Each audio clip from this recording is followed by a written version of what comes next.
40 ዓመት ያንገላታቸው መንገዱ ረዝሞ አይደለም። ለሚወርሱት ቦታ ግን የተዘጋጁ ሰዎች አልነበሩ። ስጠን ላሉት ስፍራ ግን እነሱ ብቁ አልነበሩ። ዛሬም ተመሳሳይ ነው። በነገራችን ላይ ስጠን የምንለውን ሰላም ለመቀበል እግዚአብሔር እጃችን ዝግጁ ካልሆነ እስከንዘጋጅ ያዘገየዋል። የምንለምነውን ፍቅር ለመቀበል ልባችን ክፍት ካልሆነ አሁንም እግዚአብሔር ያዘገየዋል። እንደ ጠራነው ጥሪ ፈጥኖ የማይደርሰው የተቀበልነውን ነገር ዋጋ መስጠት የምንችልበት ጊዜ ካልሆነ አሽቀንጥረን መልሰን እንጥለዋለን። ለዛ ነው በነገራችን ላይ ሰው እንዴት ክፉና ጨካኝ እንደሆነ የምታውቁት ልበ አምላክ ቅዱስ ዳዊት መዝሙር 13 ላይ ጸባያችን ምን አይነት ጸባይ እንደሆነ ይናገራል። እና ምን ይላል? ከመቃብር ክሱት ጎራኢቶሙ፣ አፋቸው እንደተከፈተ መቃብር ነው ይላል። መቃብር አስቡት። ሰው ሲሞት እኛ አጥበን ንጹህ የሆነ ጨርቅ አምጥተን ገንዘን አዲስ የሆነ ሬሳ ሳጥን አምጥተን እንደየሀገሩ ስርዓት ደግሞ አንዳንዶችም ሽቶ የሚነሰንሱ አሉ። ሽቶ ነስንሰን አክብረን አፈር ውስጥ እንከተዋለን። ከ3 ቀን በኋላ ከ4 ቀን በኋላ ግን እስኪ እንዴት ነው ብለ ቆፍረ ብታየው እንጨቱም ቆሽሿል፣ ጨርቁም ቆሽሿል። አንተ ሽቶ የነሰነስከውም ሬሳ መሽተት ጀምሯል። መቃብር እንደሰጠው አድርጎ አይመልስም። እግዚአብሔርም እኛ እንደዛን ይሆንበት የሰጠንን ነገር በሙሉ አበላሽተን መለስንለት። ሰላም ሳይሰጠን ቀርቶ ነው አሁን እንደዚህ የምንጮው። ሰጥቶን አበላሸ ነው ተበጣበጥንበት። ፍቅር ሳይሰጠን ቀርቶ ነው ሰጥቶን እኛ ጥላቻን አነገስንበት። እንደኛ መቃብር የሆነ ማን አለ ታዲያ? ሁሉንም ነገር ሰጠን አደረገልን፣ ሁሉንም ነገር አጎናጸፈን። አበላሸ ነው መልሰን እኛ ያበላሸነውን ነገር ደግሞ እኮ መልሰን እሱ ላይ እናላክከዋለን። አንተ እኮ ነህ እንለዋለን። እሱ ምን ያርግ? እሱማ ከባህሪው ራሱ እኮ መልካም ነው፣ ንጹህ ነው፣ ነውር ነቀፋ የማይስማማው ልዑል የሆነ አምላክ እኮ ነው። እኛንን የተሰጠንን መጠቀም ያቃትን። እግዚአብሔርነቱ ሁላችን ልቡናችን ይመልስልን። ብዙ ተሰጥቶን ያልተጠቀምንበት ነገር አለ። ስናጣውና ስናበላሸው ብቻ እሪ እያልን የምንጮህበት ማለት ነው። እንደዛ እየጠጡ መዝሙረ ዳዊት መዝሙር 77 ላይ ግን እግዚአብሔርን አሙት ይላል። አሙት ማብላት ይችላል ወይ? ማጠጣት ይችላል ወይ? አጥግቦ አብልቶ አኑሮ ልጆችን አሳድጎልህ እንዴት እግዚአብሔርን አታምነው? አንተ የረሳውን በጣም ብዙ ነገር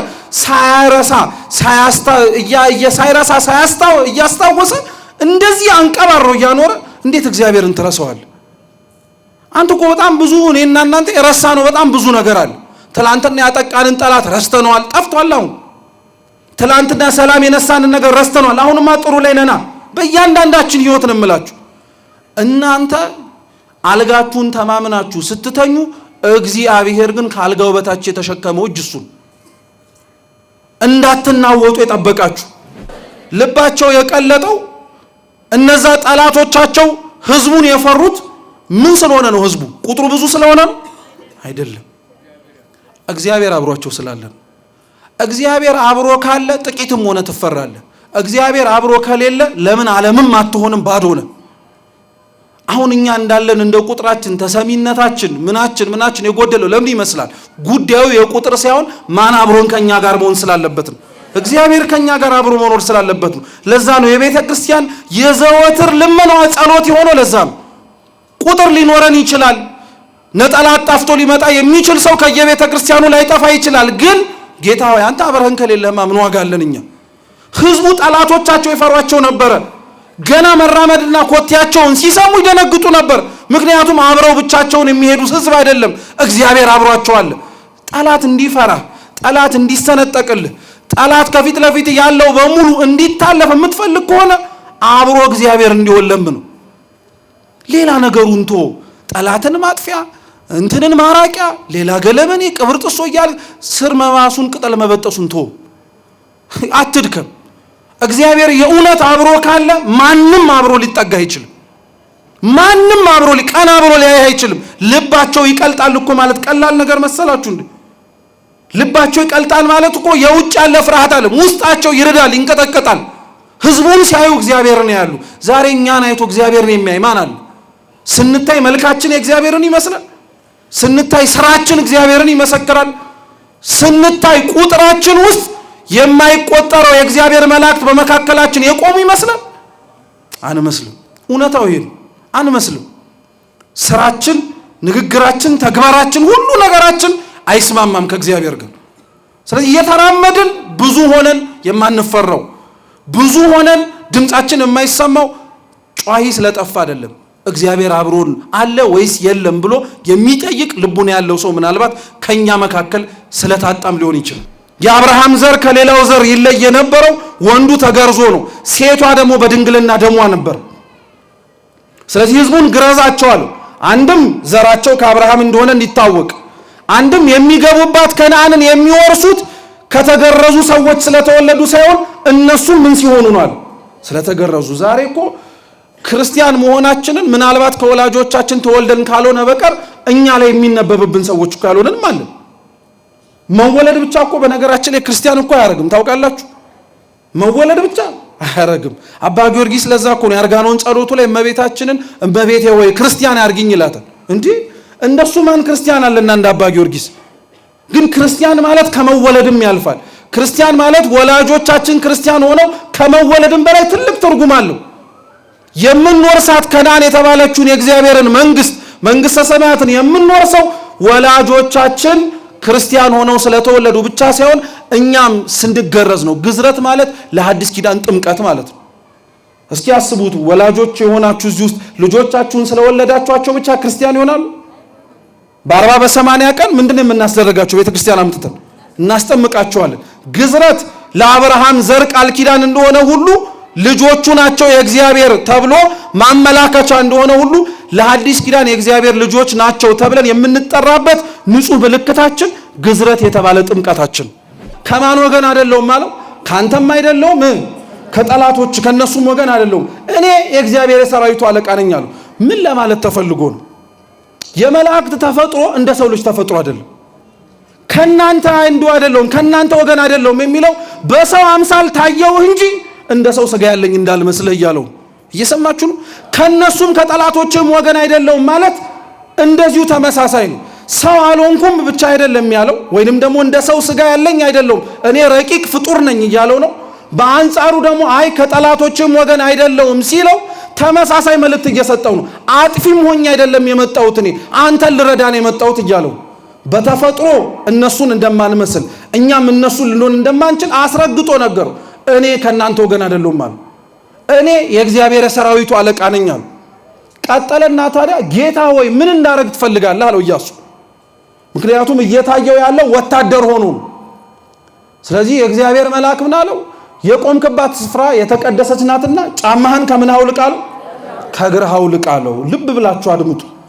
ይሄ የተመዘዘ ሰይፍ ይዞ ከፊት ለፊቱ የቆመው የእግዚአብሔር መልአክ ነው። የእግዚአብሔር የሰራዊቱ አለቃ እያለ ተደጋጋሚ ይናገራል። ዳንኤልም በትንቢቱ ላይ ተናግሯል። ከዋነኞቹ አለቆች መካከል አንዱ ሚካኤል ምን ሊያደርገኝ መጣ ብሎ ሊረዳኝ መጣ ብሏል። ይሄ ከፊት ለፊቱ የቆመው የእግዚአብሔር አለቃ ሚካኤል ነው የምንለው ለዛ ነው። ሲታየው ሲገለጥለት በሰው አምሳል የታየው የተገለጠለት ለምንድን? ሊረዳው ሊገነዘበው ሊያውቀው በሚችል መንገድ ነው መታየት ያለበት። መላእክት በባህሪያቸው ረቂቃን ናቸው። አይያዙም፣ አይጨበጡም፣ አይዳሰሱም። ሲታዩ ሲገለጡ ግን እኛ ልንረዳውና ልናውቀው በምንችለው መልኩ ይነገራል፣ ይታያልም ጭምር። ስለዚህ የማይታየው የእግዚአብሔር መልአክ በአይነ ስጋ ለመመልከት ብንፈልግ ማየት የማንችለው የእግዚአብሔር መልአክ ለኢያሱ ግን ሲሆን የተመዘዘ ሰይፍ ይዞ የመጣ ሰራዊት መሰለው። ሁለተኛ ለምን ሰራዊቱ መስሎ ስታየው? ኢያሱ ወደ ኢያሪኮ እየሄደ ያለው ለውጊያ ነው። ስለዚህ አብሬ ለዘምት ነው የመጣሁት ብሎ ለሚሰራው አገልግሎት እንዲመች ብሎ የእግዚአብሔር መልአክ ሰራዊት መስሎ ታየው። ሁለተኛ ሶስተኛ የእግዚአብሔር መልአክ ለኢያሱ የታየው ለምንድን ነው? ጠላቶቹን ሊያድንለት ነው። ጠላቶቹን ሊያፍጠፋለት፣ እሱን ሊያድነው፣ ነፃ ሊያወጣው ነው።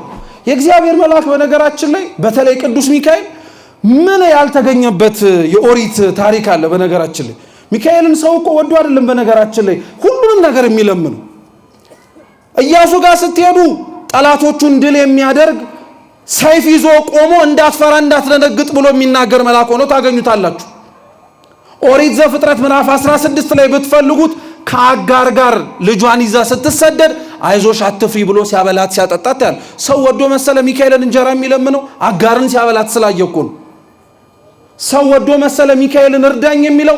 እስራኤልን ሲራዳ ስለተመለከተ እኮ ነው። ሰው ወዶ መሰለ እንዴ ሚካኤልን እንኳን ማብላትና መታደቅ ቀርቶ የእግዚአብሔርን መንግስት አውርሰኝ ብለን እኛ ሚካኤልን ልጠይቀዋለን? ለምን ብላችሁ አትጠይቁም? አንደኛ ነገሥት ምዕራፍ 19 ላይ ኤልያስ ወደ መጣበትና ወደ ከፍታው ቦታ ላይ ለመሄድ የእሳት ሰረገላ መጥቶ ከመንጠቁ በፊት የእግዚአብሔር መልአክ ቀሰቀሰውና ብላ አለው። ብላ በልቶተኛ መልሶ አሁንም ደግሞ ቀሰቀሰውና የምትሄድበት መንገድ ሩቅ ነውና ምን አርጋለው መልሶ ብላ አለው። የእግዚአብሔር መልአክ አያችሁት እንኳን መሬታዊ ነገር ሰማያዊ ነገር ማውረስ የሚችል ነው። ስሙ የተመሰገነ ይሁን። እውነት ቅዱስ ሚካኤል እንኳን ለስጋችን ቀርቶ ለነፍሳችን የሚተርፍ ታላቅ መልአክ። ይሄው ኤልያስን እኮ አሳያችሁ ከነበረበት መሬት ወደ ሰማይ እንዲሄድ ምግብ ብላ ያለው እሱ ነው። ዛሬም ቅዱስ ሚካኤል በነገራችን ላይ እንዲህ አይነት ሰባኪ ነው። ሚካኤል እንዲህ አይነት ሰባኪ ነው። ስብከት ምንድነው ብላችሁ ብትጠይቁት ሚካኤልን የምትሄዱበት መንገድ ሩቅ ነውና ምን አርጉ ነው የሚላችሁ? ብላ ቁረብ ነው የሚል። ሌላ ተአምር የሚመጣ እንዳይመስል ቁረብ ነው የሚል። ቶሎ ቶሎ ብላ ቶሎ ቶሎ ብላ ቅዱስ ሥጋውን ክቡር ደሙን ውሰድ። የምትጓዘው መንገድ ሩቅ ነው። የምትሄድበት የምትጠራበት አገልግሎት ሰፊ ነው። ስለዚህ ተዘጋጅ ነው። ወደ ታሪኩ ግን ስንመልሰው የእግዚአብሔር መልአክ የተባለው ይህ ቅዱስ ሚካኤል ሰይፍን መዞ ታየው ይላል። እስኪ ሰይፍን መዞ በሉ እንጂ ሰይፍን መዞ የቤተ ክርስቲያን ኪነ ህንፃ አሰራር ላይ አይታችሁ ከሆነ እዚህም ቤተ መቅደስ ገብታችሁ ከሆነ ከቤተ መቅደሱ ወይንም ደግሞ ቅድስተ ቅዱሳን ተብሎ ከሚጠራው ወደ ታቦቱ የሚመራው በር ላይ አይታችሁ ከሆነ በግራና በቀኝ ምንድነው የሚሳሉት? መላእክት ናቸው። ልብ ብላችሁ አታውቁም? መላእክት ናቸው። በአንድ እጃቸው ሰይፍ ይዘው በአንድ እጃቸው ደግሞ አፎቱን ይዘው የሰይፉን ሰገባ ማለት ነው የሚመልሱበት። እየሰማችሁ እንደዛ ይዘው ነው የሚታዩት። እና መላእክት ሰይፍ ይዘው የሚታዩበት ዓላማና ምክንያት አላቸው። አንደኛው ሰይፉ የእግዚአብሔር ኃይል ምክንያት ነው። ስለዚህ ሰይፉን ይዞ ታየው ማለት የእግዚአብሔር መልአክ የእግዚአብሔርን ኃይል ይዞ ፊት ለፊቱ ታየው ማለት ነው። አሸናፊነቱ፣ ረዳኢነቱ፣ ሁሉንም ነገር የሚያደርገው ቅዱስ ሚካኤልም ከማን በተገኘ ኃይል ነው? የእግዚአብሔር ኃይል ነው። ሰይፉ ማለት እሱ ነው። እየሰማችሁ ነው? ከራሱ ማንም ምንም ሊያደርግ የሚችል የለም። የእግዚአብሔርን ስም የተሸከመ መልአክ ስለሆነ ሰይፉን ይዞ ኃይሉን አሳየ። ሁለተኛ ሰይፍ ይዘው የእግዚአብሔር መላእክት የሚታዩት ሰይፍ ይቆርጣል፣ ይለያያል አንዱን ከሌላው። የእግዚአብሔር መላእክትም ሰይፍ የሚይዙት ኃጢአታችንን ከኛ ቆርጠው አስወግደው የሚጥሉልን ስለሆኑ ነው። አምኖ ለለመናቸው ኃጢአት በደሌን እንድተው እርዳኝ ላለው ሚካኤል ሰይፍ ይዞ ታየ ማለት እሱ ነው። ለዛ ነው በጣም የሚታወቁ የቅዱስ ሚካኤል ስዕሎች መካከል አንዱ በእግሮቹ ሰይጣንን ረግጦ በአንድ እጁ ሚዛን ይዞ በሌላ እጁ ደግሞ ምን ይዞ ነው የሚታየው? ሰይፍ ይዞ ነው የሚታየው። በእግዚአብሔር ኃይል ሰይጣንን እንዳሸነፈው በእግዚአብሔርም ኃይል አሁንም በተሰጠው ሰይፍ ከኛ ኃጢአትን የሚያርቀው መልአክ ቅዱስ ሚካኤል ሰይፍን ይዞ ታየው። ከዛ በኋላ ግን ተናገረው። ሰይፍ ይዞ ስላየው አይደለም ያወቀው። ልብ ብላችሁ ስሙ። ሰይፍ ይዞ ስላየው ከፊት ለፊቱ ቆሞ እኔ የእግዚአብሔር የሰራዊቱ አለቃ ነኝ ብቻ ስላለው አይደለም የእግዚአብሔር መልአክ መሆኑን ኢያሱ አውቆ የሰገደለት። የቆምክባት ስፍራ የተቀደሰች ናትና ምንህን አውልቅ ስላለው። ይሄን ንግግር በነገራችን ላይ ለኢያሱ ይሄን መልአክ ከመናገሩ በፊት ለሙሴ ነው የነገረው። ኦሪት ዘጸአት ምዕራፍ 3 ላይ እግዚአብሔርም ሙሴን በሐመልማሉና በነበልባሉ በኩል ታላቅ ምልክትን ሲያይ ሙሴ ደነገጠ። ምን አይነት ምልክት ነው ብሎ ሊጠጋ ሲል የእግዚአብሔርን መልአክ በሚያየው በዛ ተአምር ምልክት ላይ ቆሞ የቆምክባት ስፍራ የተቀደሰች ናትና ምንህን አውልቃል። ስለዚህ ሙሴ ለኢያሱ ነግሮታል። እግዚአብሔርን ለመጀመሪያ ጊዜ ሲያገኘው የመጀመሪያ ሙሴን የነገረው ነገር ጫማህን አውልቅም። አሁንም ኢያሱን የእግዚአብሔር መልአክ ለመጀመሪያ ጊዜ ኢያሪኮን ከመውረሱ በፊት ሲያገኘው ጫማህን ምን አልቃል? የእግዚአብሔርን መልአክ ሚካኤልን በምኑ ታውቁታላችሁ ከተባላችሁ በንግግሩ ነው የምታውቁት። ሚካኤል በንግግሩ ይታወቃል። ከእግዚአብሔር የሚያቀርብ ነገር ነው የሚናገረው። ወደ አምላክ የሚወስድ ነገር ነው የሚናገረው። የቆምክባት ስፍራ የተቀደሰች ናትና ጫማህን አውልቅ አለው። የእግዚአብሔር መልአክ እኮ ቆሞ የታየው ኢያሪኮ ላይ እኮ። ያ የሚወርሷት መሬት እኮ አሕዛብ የሞሉባት ቦታ ነው። ልብ ብላችሁ ስሙ አደራ። በኃጢአት በነውር በክፋት የሰለጠነች ቦታ ላይ የእግዚአብሔር መልአክ ቆሞ ሲያየው ሰገደ። የቆመበትን ቦታ ሳይሆን የቆመውን እሱን ያየው። የእግዚአብሔር መልአክ የቆመበት ቦታ በሙሉ ቅድስና አለው። ቦታው እንኳን የረከሰ ቢሆን ቦታው እንኳን ያልተገባ ቢሆን እሱ ካለ ግን ሁሉም ነገር ይቀደሳል፣ ይባረካል። እና እውነት ለመናገር ክርስቲያኖች ኢያሪኮ ማለት በቃ እኛንን ሀገራችን በሉት በቃ የምንሰማው የምናየው የምናደምጠው ነገር በሙሉ በጣም ጆሮ ጭው የሚያደርግ ነገር ነው። ሚካኤል ሲቆምበት ግን ሁሉም ነገር ይረጋጋል፣ ጸጥ ይላል። ሁሉም ነገር ልብ ማለት እንድንችል ፊታችንም ይከፈታል፣ እንጽናናለን። ራሱ እርሱን ቆሞ ስናየው እውነት ቅዱስ ሚካኤል እንኳን በሀገራችን ብቻ ሳይሆን በሁላችን ሰውነት ላይ ይቁምልን። በጣም ማንመች ሰዎች ስለሆነ ያ ህዝብ ከግብጽ ሲወጣ 40 ቀን ነበር ይፈጅበት የነበረው ለመግባት። የት? ከነዓን። ከነዓን በነገራችን ላይ አሁን ባለው ፍልስጤም ውስጥ የምትገኝ ከተማ ናት እና ቅርብ ነው ልላችሁ ፈልጌ ነው። ከግብጽ ወደ ፍልስጤም ለመሄድ በአሁኑ በጥንቷ ጊዜም ጨምሮ 40 ቀን ነበር ይፈጅባቸዋል ያላቸው። 40 ዓመት ግን ተንገላቱ። ለምን? 40 ዓመት ያንገላታቸው መንገዱ ረዝሞ አይደለም፣ ለሚወርሱት ቦታ ግን የተዘጋጁ ሰዎች አልነበሩ። ስጠን ላሉት ስፍራ ግን እነሱ ብቁ አልነበሩ። ዛሬም ተመሳሳይ ነው። በነገራችን ላይ ስጠን የምንለውን ሰላም ለመቀበል እግዚአብሔር እጃችን ዝግጁ ካልሆነ እስከንዘጋጅ ያዘገየዋል። የምንለምነውን ፍቅር ለመቀበል ልባችን ክፍት ካልሆነ አሁንም እግዚአብሔር ያዘገየዋል። እንደ ጠራነው ጥሪ ፈጥኖ የማይደርሰው የተቀበልነውን ነገር ዋጋ መስጠት የምንችልበት ጊዜ ካልሆነ አሽቀንጥረን መልሰን እንጥለዋለን። ለዛ ነው በነገራችን ላይ ሰው እንዴት ክፉና ጨካኝ እንደሆነ የምታውቁት ልበ አምላክ ቅዱስ ዳዊት መዝሙር 13 ላይ ጸባያችን ምን አይነት ጸባይ እንደሆነ ይናገራል። እና ምን ይላል? ከመቃብር ክሱት ጎራኢቶሙ፣ አፋቸው እንደተከፈተ መቃብር ነው ይላል። መቃብር አስቡት። ሰው ሲሞት እኛ አጥበን ንጹህ የሆነ ጨርቅ አምጥተን ገንዘን አዲስ የሆነ ሬሳ ሳጥን አምጥተን እንደየሀገሩ ስርዓት ደግሞ አንዳንዶችም ሽቶ የሚነሰንሱ አሉ። ሽቶ ነስንሰን አክብረን አፈር ውስጥ እንከተዋለን። ከ3 ቀን በኋላ ከ4 ቀን በኋላ ግን እስኪ እንዴት ነው ብለህ ቆፍረህ ብታየው እንጨቱም ቆሽሿል፣ ጨርቁም ቆሽሿል፣ አንተ ሽቶ የነሰነስከውም ሬሳ መሽተት ጀምሯል። መቃብር እንደሰጠው አድርጎ አይመልስም። እግዚአብሔርም እኛ እንደዛን ይሆንበት የሰጠንን ነገር በሙሉ አበላሽተን መለስንለት። ሰላም ሳይሰጠን ቀርቶ ነው አሁን እንደዚህ የምንጮኸው?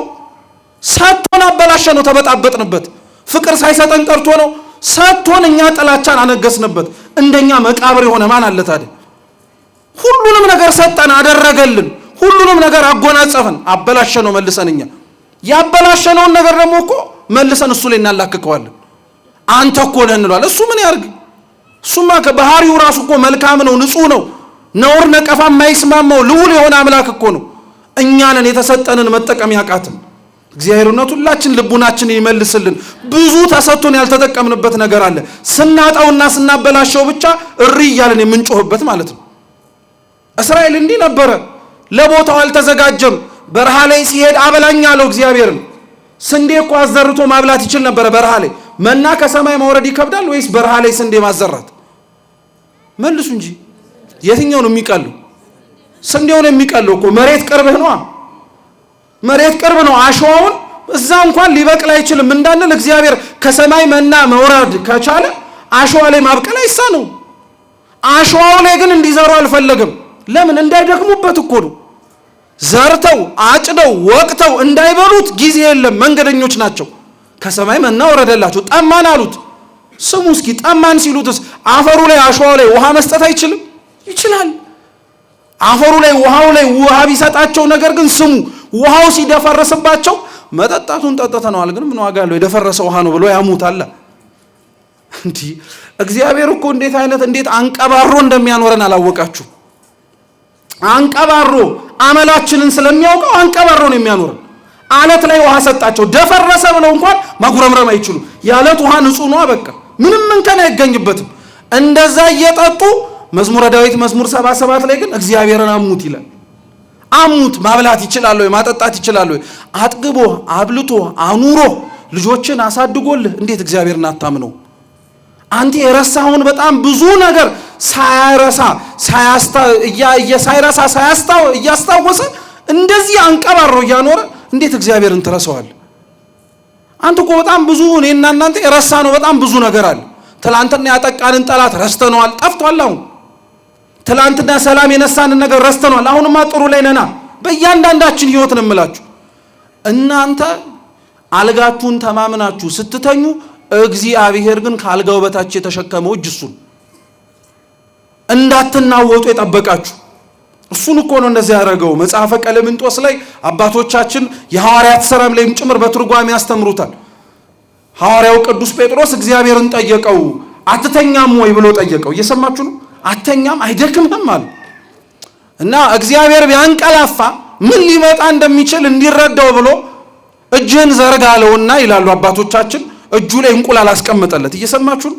አስቀመጠለትና ቅዱስ ጴጥሮስ በመለኮታዊ ስልጣኑ እንዲያንቀላፋ አዘዘው እና ወዲያውኑ እንቅልፉ ሲመጣበት ቅዱስ ጴጥሮስ እጁ ላይ ያለው እንቁላል ወድቆ ተሰበረ እና እግዚአብሔር ምን አለው? ባንቀላፋ እንዲህ ነው የምትሆኑት አለ። ለዛ እኮ ነው እረኛችን አይተኛም አያንቀላፋም፣ እስራኤልን የሚጠብቀው አይተኛም አያንቀላፋም የምንለው ለዚህ ነው። እኛ ነን ያንቀላፋንበት እንጂ እግዚአብሔር አንቀላፍቶብን አያውቅም። መተኛታችንን አይቶ እንኳን እግዚአብሔር ከመቀስቀስ አንድ ቀን ቦዝኖ ያውቅ። ስለዚህ እግዚአብሔር አምላክ ሕዝቡን አላቸው የሚሆኑ አይደሉም። አብዛኞቹ በረሃ ላይ ቀሩ። አብዛኞቹ ትወርሳላችሁ የተባሉትን ቦታ ሳያዩት ቀሩ። እንዲህ ከመሆን እግዚአብሔር ይጠብቀን። እውነት አስባችሁታል? ቃል ተገብቶላችሁ ያን ሁሉ ዘመን ተንገላታችሁ የምታገኙትን በረከት ሳታገኙ ባጭር መቅረት እግዚአብሔር ከልክሎ አይደለም። እኛ እዛ በረከት ላይ ለመድረስ ግን የሚያስችለውን ነገር ቀድመን ስላላሟላን ቀሩ። አብዛኞቹ ሞቱ። ሙሴም አንቀላፋ። ከዛ በኋላ ኢያሱ መጣ። ለዛ ነው መጽሐፈ ኢያሱ ምዕራፍ 5 አሁን ከ1 ጀምሮ ሲነበብ እንደሰማችሁት አዲስ ትውልድ ተነሳ። ያን አዲስ ትውልድ ኢያሱ ከነዓንን መውረስ እንዲችሉ መንገድ ይዟቸው ሄደ። መንገድ ላይ ሲሄዱ ትላንትና ከትላንትና በፊት ስተያም በየሚጓዙበት በእያንዳንዱ መንገድ ጠላቶች ይገጥሟቸዋል። የሚያጠቋቸው፣ የሚገፏቸው፣ የሚተናኮሏቸው ነበሩ። አብዛኞቹን እያሸነፉ ነው የሄዱት። ቦታቸው ላይ እግዚአብሔር እስኪደርስ ድረስ ያሉበት ቦታ ላይም ደግሞ እስኪያርፉ እግዚአብሔር እየጠበቃቸው ነበር መልአኩን ልኮ። ህዝቡን እግዚአብሔር ሲጓዙ ከመሬት አንድ ስንዝር ከፍ አድርጎ አሸዋው እንዳያቃጥላቸው፣ ከላይ ያለው የበረሃው ፀሐይ እንዳያግላቸው በደመና ጋርዶ፣ ከኋላ ያሉት ጠላቶቻቸው መጥተው እንዳይደርሱባቸው በደመና ሸፍኖ ከፊት ያለውን መንገዳቸውን እያከናወነ ሚካኤል ይመራቸው ነበር። ምንም ነገር አልሆኑ። እንደዚህ እየተንከባከበ ወሰዳቸው። ሲነበብ እንደሰማችሁት ዮርዳኖስን ወንዝ ግን ልክ እንደተሻገሩ ዙሪያቸው ላይ የነበሩት ሰዎች እስራኤላውያን እግዚአብሔር የዮርዳኖስን ወንዝ እንዳሻገራቸው እና አብሯቸው እንደሆነ ሲሰሙ ልባቸው ቀለጣል። እስኪ ልባቸው ቀለጠ በሉ እንጂ ምናቸው ቀለጠ? ልባቸው የቀለጠው እነዛ ጠላቶቻቸው ህዝቡን የፈሩት ምን ስለሆነ ነው? ህዝቡ ቁጥሩ ብዙ ስለሆነ ነው አይደለም። እግዚአብሔር አብሯቸው ስላለ ነው። እግዚአብሔር አብሮ ካለ ጥቂትም ሆነ ትፈራለህ። እግዚአብሔር አብሮ ከሌለ ለምን ዓለምም አትሆንም ባዶ ነው። አሁን እኛ እንዳለን እንደ ቁጥራችን ተሰሚነታችን ምናችን የጎደለው ለምን ይመስላል? ጉዳዩ የቁጥር ሳይሆን ማን አብሮን ከኛ ጋር መሆን ስላለበት ነው። እግዚአብሔር ከኛ ጋር አብሮ መኖር ስላለበት ነው። ለዛ ነው የቤተ ክርስቲያን የዘወትር ልመናዋ ጸሎት የሆነው። ለዛ ነው ቁጥር ሊኖረን ይችላል። ነጠላ አጣፍቶ ሊመጣ የሚችል ሰው ከየቤተ ክርስቲያኑ ላይጠፋ ይችላል። ግን ጌታ ሆይ አንተ አብረን ከሌለህማ ምን ዋጋ አለን? እኛ ህዝቡ ጠላቶቻቸው ይፈሯቸው ነበረ። ገና መራመድና ኮቴያቸውን ሲሰሙ ይደነግጡ ነበር። ምክንያቱም አብረው ብቻቸውን የሚሄዱት ህዝብ አይደለም፣ እግዚአብሔር አብሯቸው አለ። ጠላት እንዲፈራ፣ ጠላት እንዲሰነጠቅልህ፣ ጠላት ከፊት ለፊት ያለው በሙሉ እንዲታለፍ የምትፈልግ ከሆነ አብሮ እግዚአብሔር እንዲሆን ለምን ነው። ሌላ ነገሩን ቶ ጠላትን ማጥፊያ እንትንን ማራቂያ ሌላ ገለመኔ ቅብር ጥሶ እያለ ስር መባሱን ቅጠል መበጠሱን ቶ አትድከም። እግዚአብሔር የእውነት አብሮ ካለ ማንም አብሮ ሊጠጋ አይችልም። ማንም አብሮ ቀና አብሮ ሊያይ አይችልም። ልባቸው ይቀልጣል እኮ ማለት ቀላል ነገር መሰላችሁ እንዴ? ልባቸው ይቀልጣል ማለት እኮ የውጭ ያለ ፍርሃት አለ፣ ውስጣቸው ይርዳል፣ ይንቀጠቀጣል። ህዝቡን ሲያዩ እግዚአብሔርን ያሉ። ዛሬ እኛን አይቶ እግዚአብሔርን የሚያይ ማን አለ? ስንታይ መልካችን የእግዚአብሔርን ይመስላል። ስንታይ ስራችን እግዚአብሔርን ይመሰክራል። ስንታይ ቁጥራችን ውስጥ የማይቆጠረው የእግዚአብሔር መላእክት በመካከላችን የቆሙ ይመስላል። አንመስልም። እውነታው ይሄ ነው። አንመስልም። ስራችን፣ ንግግራችን፣ ተግባራችን፣ ሁሉ ነገራችን አይስማማም ከእግዚአብሔር ጋር። ስለዚህ እየተራመድን ብዙ ሆነን የማንፈራው ብዙ ሆነን ድምጻችን የማይሰማው ጯሂ ስለጠፋ አይደለም። እግዚአብሔር አብሮን አለ ወይስ የለም ብሎ የሚጠይቅ ልቡን ያለው ሰው ምናልባት ከኛ መካከል ስለታጣም ሊሆን ይችላል። ልባቸው ቀለጠ፣ ፈሩ። ኢያሱንም እግዚአብሔር እንዲህ አለው አለ፣ አሁን የምትገቡባትን ምድረ ርስት ከነዓንን የምትወርሷት እንዲሁ ተነስታችሁ ስለመጣችሁ አይደለም። የባልጩት ድንጋይ አንሳና ህዝቡን ሁለተኛ ጊዜ ግረዛቸዋል። የመጀመሪያው ሕዝብ የተገረዘው በረሃ ላይ ቀርቷል። እነዚህም ከነሱ ስለተወለዱ ብቻ ሳይሆን ስለተገረዙ ስለሆነ የሚገቡት ግረዛቸው አለው። ግዝረት ኦሪት ዘፍጥረት ምዕራፍ 12፣ 13፣ 14፣ 15 በተደጋጋሚ የአብርሃምን ቃል ኪዳን ለማክበር እግዚአብሔር አምላክ የሰጠው ቃል ነው። የአብርሃም ዘር ከሌላው ዘር ይለይ የነበረው ወንዱ ተገርዞ ነው። ሴቷ ደግሞ በድንግልና ደሟ ነበር። ስለዚህ ሕዝቡን ግረዛቸው አለው። አንድም ዘራቸው ከአብርሃም እንደሆነ እንዲታወቅ፣ አንድም የሚገቡባት ከነዓንን የሚወርሱት ከተገረዙ ሰዎች ስለተወለዱ ሳይሆን እነሱም ምን ሲሆኑ ነው? ስለተገረዙ። ዛሬ እኮ ክርስቲያን መሆናችንን ምናልባት ከወላጆቻችን ተወልደን ካልሆነ በቀር እኛ ላይ የሚነበብብን ሰዎች ካልሆነን ማለት መወለድ ብቻ እኮ በነገራችን ላይ ክርስቲያን እኮ አያረግም። ታውቃላችሁ? መወለድ ብቻ አያረግም። አባ ጊዮርጊስ ለዛ እኮ ነው ያርጋኖን ጸሎቱ ላይ እመቤታችንን እመቤቴ ወይ ክርስቲያን ያርግኝ ይላታል። እንዴ እንደሱ ማን ክርስቲያን አለና እንደ አባ ጊዮርጊስ? ግን ክርስቲያን ማለት ከመወለድም ያልፋል። ክርስቲያን ማለት ወላጆቻችን ክርስቲያን ሆነው ከመወለድም በላይ ትልቅ ትርጉም አለው። የምንወርሳት ከነዓን የተባለችውን የእግዚአብሔርን መንግስተ ሰማያትን የምንወርሰው ወላጆቻችን ክርስቲያን ሆነው ስለተወለዱ ብቻ ሳይሆን እኛም ስንገረዝ ነው። ግዝረት ማለት ለሐዲስ ኪዳን ጥምቀት ማለት ነው። እስኪ አስቡት፣ ወላጆች የሆናችሁ እዚህ ውስጥ ልጆቻችሁን ስለወለዳችኋቸው ብቻ ክርስቲያን ይሆናሉ?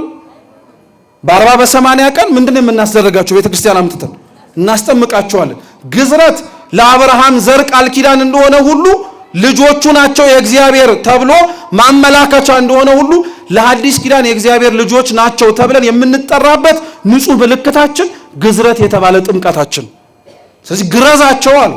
ደግሞ ግረዛቸው ሲል እኮ አንድ አይደለም፣ ሁለተኛ ጊዜ ግረዛቸው አለ። እስኪ ሁለተኛ ጊዜ በሉ እንጂ ያለ ምክንያት የተጻፈ አንዲት ቃል የለም። ልብ ብላችሁ ስሙ። ሰው ስንቴ ነው ሊገረዝ የሚችል? አንዴ ነው አይደል? እናንተ አታውቁም እኮ ምን ሆናችሁ ነው?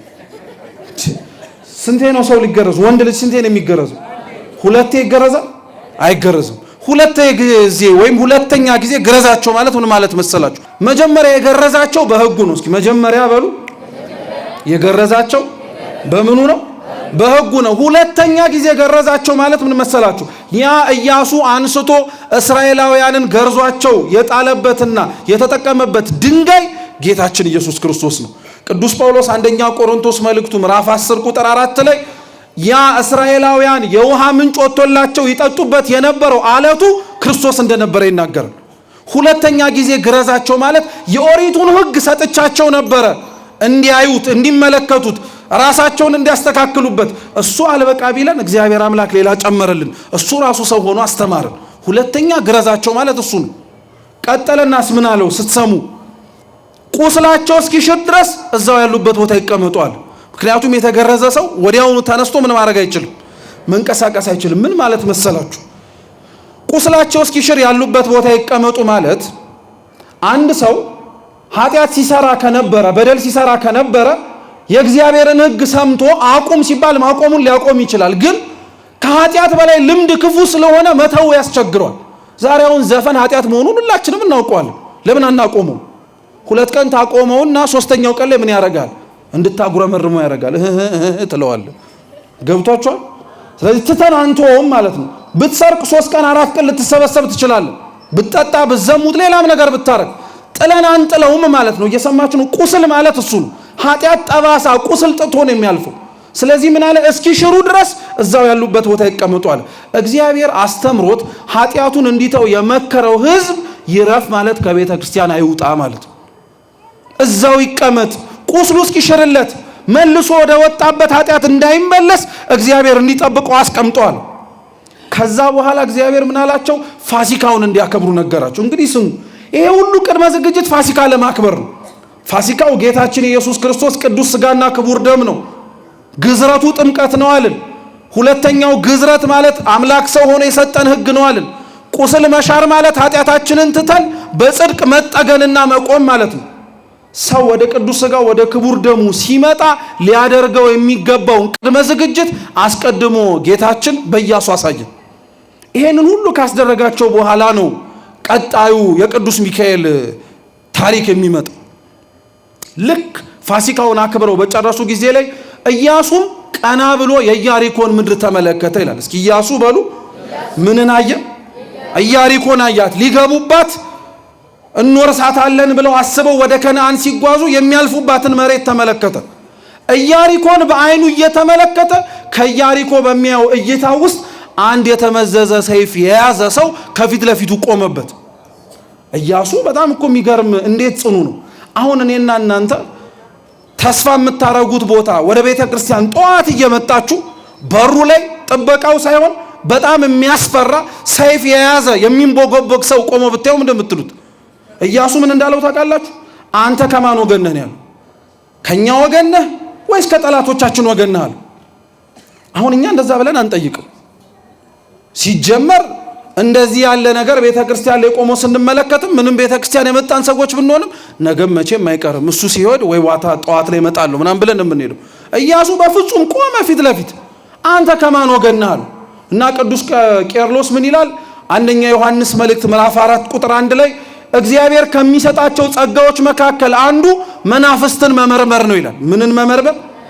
ኢያሱ ፊት ለፊቱ ቆሞ የተመዘዘ ሰይፍ ይዞ የታየውን ሰው አንተ ከማን ወገን ነህ? ከኛ ነው ወይስ ከጠላቶቻችን ብሎ የጠየቀው መናፍስትን እየመረመረ ነው። ኢያሱ ከዚህ በፊት እኮ መላእክትን ሙሴ ሲያይ አይቷል። ለራሱም ጭምር ታይተውለታል። ከዛም ባለፈ ለመላእክት አዲስ አይደለም፣ ግን ሲገለጡለት መረመረ። ቁም ነገር እኮ አለው። ይሄ እኮ ትምህርት ነው። በህልማችሁ ተኝታችሁ አየን የምትሉትን አልጋችሁ ላይ የተገላበጣችሁ የምትመለከቱትን ነገር በሙሉ እናንተ እንደገዛ ፈቃዳችሁ አትተርጉሙት። ያየው ቀይ ሰው በሙሉ ማርያም አይደለም፣ ሚካኤል አይደለም፣ ገብርኤል አይደለም። መናፍስትን ሁሉ መርምሩ ይላል መጽሐፍ።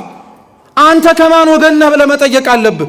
ከኛ ነህ ወይስ ከጠላቶቻችን ወገን ነህ? ምክንያቱም ቅዱስ ጳውሎስ የገላትያ መልእክቱ ምዕራፍ 1 ቁጥር 8 ላይ ሰይጣን ራሱን የብርሃን መልአክ አድርጎ እንደሚመጣ ይናገራል። ራሱን የብርሃን መልአክ አድርጎ የሰማይ መላእክት የማይሰብኩትን ስብከት እየሰበከ ይመጣል።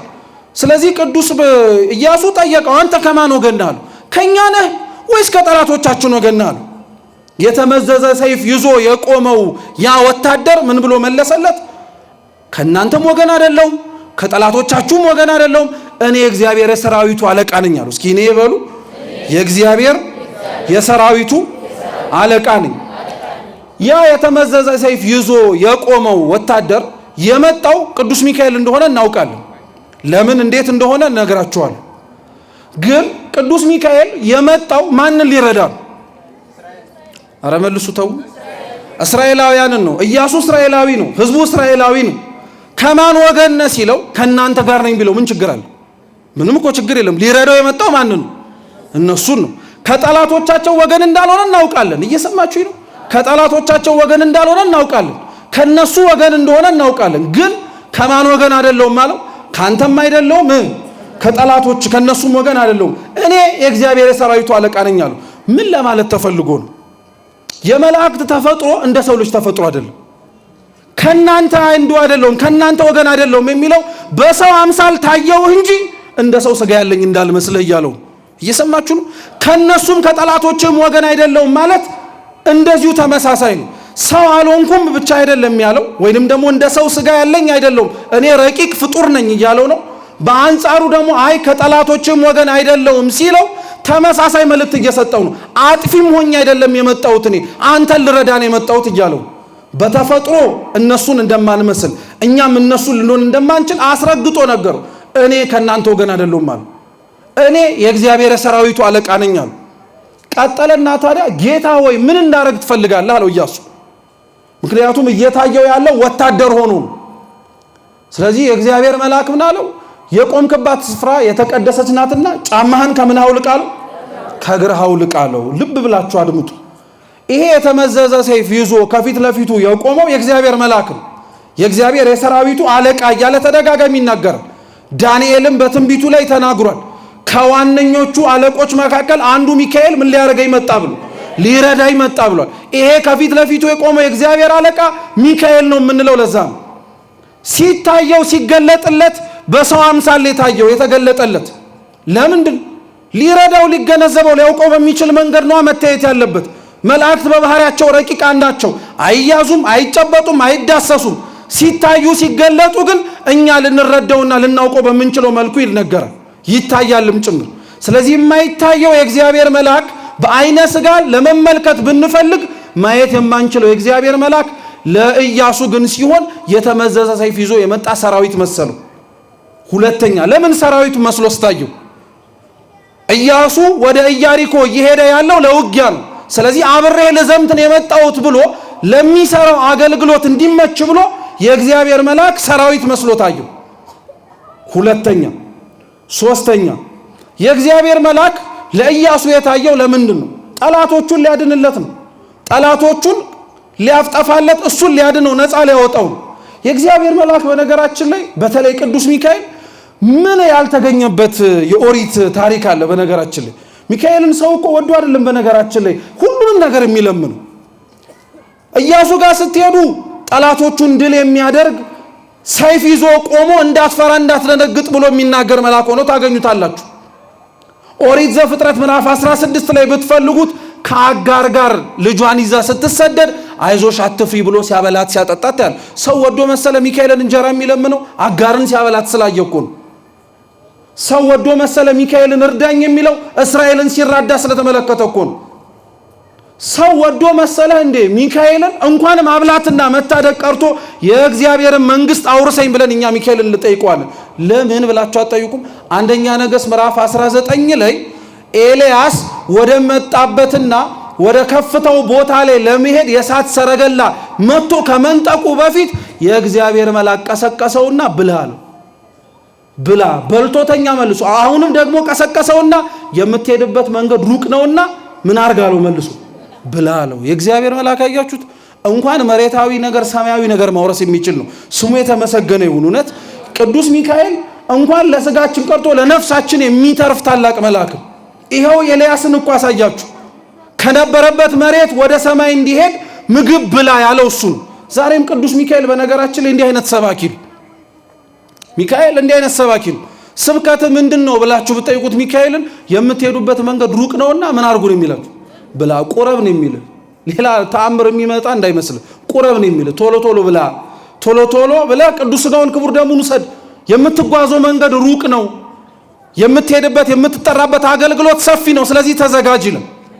ወደ ታሪኩ ግን ስንመልሰው የእግዚአብሔር መልአክ የተባለው ይህ ቅዱስ ሚካኤል ሰይፍን መዞ ታየው ይላል። እስኪ ሰይፍን መዞ በሉ እንጂ ሰይፍን መዞ የቤተ ክርስቲያን ኪነ ህንፃ አሰራር ላይ አይታችሁ ከሆነ እዚህም ቤተ መቅደስ ገብታችሁ ከሆነ ከቤተ መቅደሱ ወይንም ደግሞ ቅድስተ ቅዱሳን ተብሎ ከሚጠራው ወደ ታቦቱ የሚመራው በር ላይ አይታችሁ ከሆነ በግራና በቀኝ ምን እንደሚሳሉት መላእክት ናቸው። ልብ ብላችሁ አታውቁም? መላእክት ናቸው። በአንድ እጃቸው ሰይፍ ይዘው በአንድ እጃቸው ደግሞ አፎቱን ይዘው የሰይፉን ሰገባ ማለት ነው የሚመልሱበት። እየሰማችሁ እንደዛ ይዘው ነው የሚታዩትና መላእክት ሰይፍ ይዘው የሚታዩበት ዓላማና ምክንያት አላቸው። አንደኛው ሰይፉ የእግዚአብሔር ኃይል ምክንያት ነው። ስለዚህ ሰይፉን ይዞ ታየው ማለት የእግዚአብሔር መልአክ የእግዚአብሔርን ኃይል ይዞ ፊት ለፊቱ ታየው ማለት ነው። አሸናፊነቱ፣ ረዳኢነቱ፣ ሁሉንም ነገር የሚያደርገው ቅዱስ ሚካኤልም ከማን በተገኘ ኃይል ነው? የእግዚአብሔር ኃይል ነው። ሰይፉ ማለት እሱ ነው። እየሰማችሁ ነው? ከራሱ ማንም ምንም ሊያደርግ የሚችል የለም። የእግዚአብሔርን ስም የተሸከመ መልአክ ስለሆነ ሰይፉን ይዞ ኃይሉን አሳየው። ሁለተኛ ሰይፍ ይዘው የእግዚአብሔር መላእክት የሚታዩት ሰይፍ ይቆርጣል፣ ይለያያል አንዱን ከሌላው። የእግዚአብሔር መላእክትም ሰይፍ የሚይዙት ኃጢአታችንን ከኛ ቆርጠው አስወግደው የሚጥሉልን ስለሆኑ ነው። አምኖ ለለመናቸው ኃጢአት በደሌን እንድተው እርዳኝ ላለው ሚካኤል ሰይፍ ይዞ ታየ ማለት እሱ ነው። ለዛ ነው በጣም የሚታወቁ የቅዱስ ሚካኤል ስዕሎች መካከል አንዱ በእግሮቹ ሰይጣንን ረግጦ በአንድ እጁ ሚዛን ይዞ በሌላ እጁ ደግሞ ምን ይዞ ነው የሚታየው? ሰይፍ ይዞ ነው የሚታየው። በእግዚአብሔር ኃይል ሰይጣንን እንዳሸነፈው በእግዚአብሔርም ኃይል አሁንም በተሰጠው ሰይፍ ከኛ ኃጢአትን የሚያርቀው መልአክ ቅዱስ ሚካኤል ሰይፍን ይዞ ታየው። ከዛ በኋላ ግን ተናገረው። ሰይፍ ይዞ ስላየው አይደለም ያወቀው። ልብ ብላችሁ ስሙ። ሰይፍ ይዞ ስላየው ከፊት ለፊቱ ቆሞ እኔ የእግዚአብሔር የሰራዊቱ አለቃ ነኝ ብቻ ስላለው አይደለም። የእግዚአብሔር መልአክ መሆኑን ኢያሱ አውቆ የሰገደለት የቆምክባት ስፍራ የተቀደሰች ናትና ምንህን አውልቅ ስላለው። ይሄን ንግግር በነገራችን ላይ ለኢያሱ ይሄን መልአክ ከመናገሩ በፊት ለሙሴ ነው የነገረው። ኦሪት ዘጸአት ምዕራፍ 3 ላይ እግዚአብሔርም ሙሴን በሐመልማሉና በነበልባሉ በኩል ታላቅ ምልክትን ሲያይ ሙሴ ደነገጠ። ምን አይነት ምልክት ነው ብሎ ሊጠጋ ሲል የእግዚአብሔርን መልአክ በሚያየው በዛ ተአምር ምልክት ላይ ቆሞ የቆምክባት ስፍራ የተቀደሰች ናትና ምንህን አውልቃል። ስለዚህ ሙሴ ለኢያሱ ነግሮታል። እግዚአብሔርን ለመጀመሪያ ጊዜ ሲያገኘው የመጀመሪያ ሙሴን የነገረው ነገር ጫማህን አውልቅ። አሁንም ኢያሱን የእግዚአብሔር መልአክ ለመጀመሪያ ጊዜ ኢያሪኮን ከመውረሱ በፊት ሲያገኘው ጫማህን ምን አልቃል? የእግዚአብሔር መልአክ ሚካኤልን በምኑ ታውቁታላችሁ ከተባላችሁ በንግግሩ ነው የምታውቁት። ሚካኤል በንግግሩ ይታወቃል። ከእግዚአብሔር የሚያቀርብ ነገር ነው የሚናገረው። ወደ አምላክ የሚወስድ ነገር ነው የሚናገረው። የቆምክባት ስፍራ የተቀደሰች ናትና ጫማህን አውልቅ አለው። የእግዚአብሔር መልአክ እኮ ቆሞ የታየው ኢያሪኮ ላይ እኮ። ያ የሚወርሷት መሬት እኮ አሕዛብ የሞሉባት ቦታ ነው። ልብ ብላችሁ ስሙ አደረ።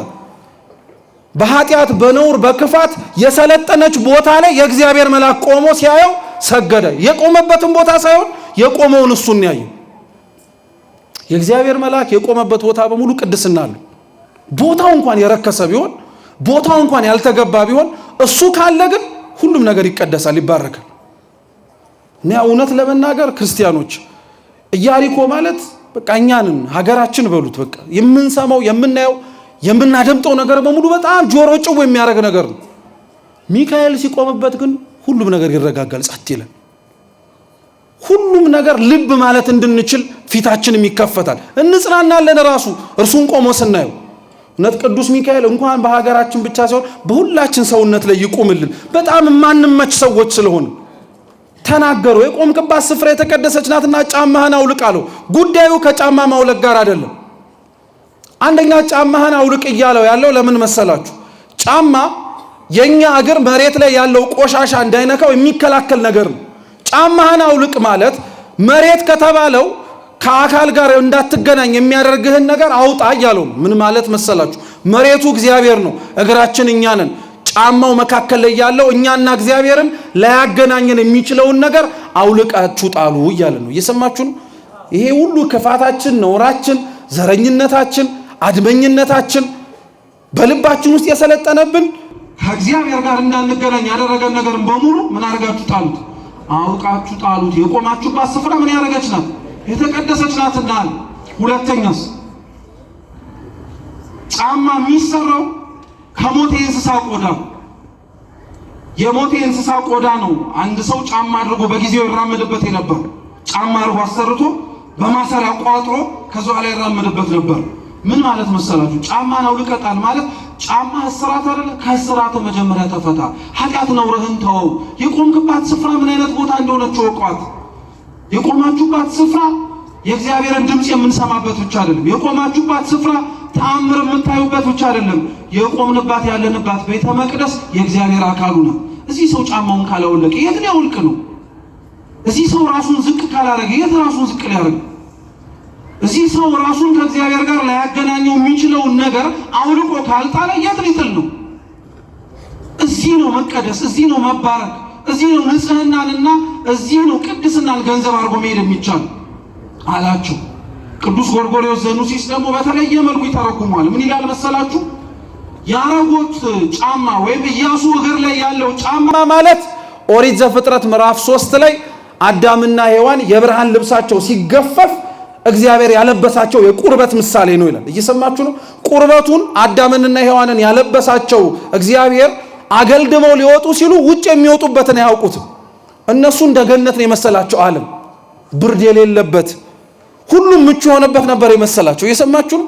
እግዚአብሔር ግን አይ ኀፍረተ ሥጋችሁን የለበሳችሁት ብቻ አይበቃችሁም ውጭ ስትወጡ፣ ስለዚህ ቁርበት ላልብሳችሁ አለና የሞተ የእንስሳ ቆዳ ልብሳቸው አድርገው እንዲለብሱት አደረገ። ከሞተው ከእንስሳ ቆዳ በፊት ካገለደሙት የበለስ ቅጠል በፊት አስቀድሞ ይለብሱት የነበረው የብርሃን ልብስ ነው። የምን ልብስ? የብርሃን ልብስ ነው። የብርሃን ልብሳቸውን አውልቀው ቆዳ ወደ ማድረግ ደረጃ ወረዱ። ዛሬም የእግዚአብሔር ልጆች የሚያሰኘንን ነገር በሙሉ አሽቀንጥረን ጥለን መሬታዊ ከሆንን ሰንብተናል። ዓለማዊ አስተሳሰብ፣ ዓለማዊ ንግግር፣ ዓለማዊ አኗኗር። አዳምና ሔዋን እኮ አሁን ቁርበታቸውን አውልቆ የብርሃን ልብስ ለብሰው ገነት ውስጥ እየተመላለሱ ነው። እኛ የነሱ ልጆች ግን እግዚአብሔር የሰጠንን የብርሃን ልብስ ቅድስና ለብሰን በብርሃኑ መመላለስ ሲጠበቅብን እኛ ቁርበት ካለበስን ብለን እናስቸግራለን። ለራሳችንም አላወቅንበትም። አያችሁ? ስለዚህ ያረጋችሁት ልብስ አይሆናችሁም እያላችሁ ነው። የምትኖሩት ኑሮ አይበጃችሁም።